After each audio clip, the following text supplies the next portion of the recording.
Dilolostro YouTube channel la hi le xigodini tshikelela kunupu leyi nga tsariwa leswaku subscribe na xitlokwana u fike kona exigodini xa Mbyana hi bombisa ririmi rero kahle ka gaza ku na kurhula xiyimbeleri papa Rhulani ntukulu wa n'wachapu va landzula nkandziyiso wa Xikokola xa Mbyana laha a ti tivisa tanihi mininjere ya vumune ya xiyimbeleri papa Rhulani ntukulu wa n'wachapu hi ta va hi vonile nkandziyiso karhi wa hangalaka ka swiyenge swa mabulu laha Xikokola xa Mbyana a ti tivisa tanihi mininjere leyintshwa ya xiyimbeleri papa Rhulani naswona nkandziyiso lowuwani a wu vekeliwini ka xiyenge xa mabulu xa TikTok eka Xikokola laha Xikokola xa Mbyana karhi a ti tivisa tanihi mininjere leyintshwa ya xiyimbeleri papa Rhulani ntukulu wa n'wachapu sweswi xiyimbeleri papa Rhulani ntukulu wa n'wachapu va landzula leswaku a va tirhi ehansi ka vufambisi bya mininjere Xikokola xa Mbyana naswona Xikokola xa Mbyana u lava ku duma hi vona hi lowu nkandziyiso wa kona.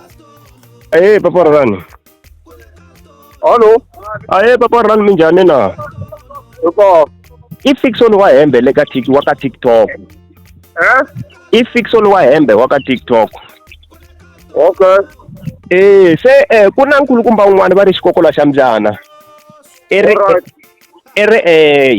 tivisa ku ri hi manager ya n'wehe ya sweswi. Se ona ku duma hi mina munhu yaloye a mi swi tivi mi sweswo. A mi swi tivi? Ya ona ku duma hi mina munhu yaloye.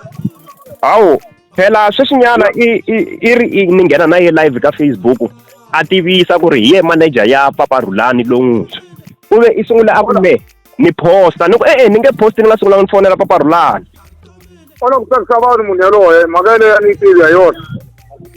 Okay papa Rhulani. Ya ona ku tsakisa vanhu hi swona sweswo.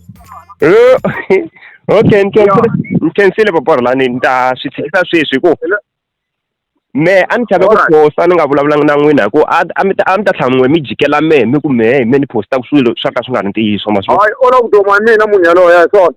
All right.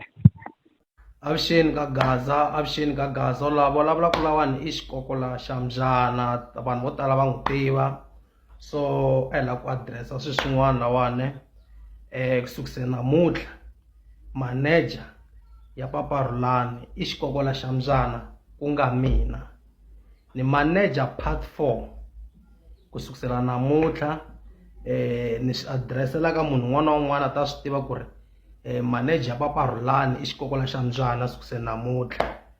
So guys kombela papa Rhulani mi va buka swinene mi nga ze mi chava n'wina mi lava ku papa Rhulani ma va kuma ka Xikokola xa Mbyana n'wina mi lava ku va bukaku so na ku mi addressa sweswo ku sukisela namuntlha manager papa Rhulani hi mina Xikokola xa Mbyana danko.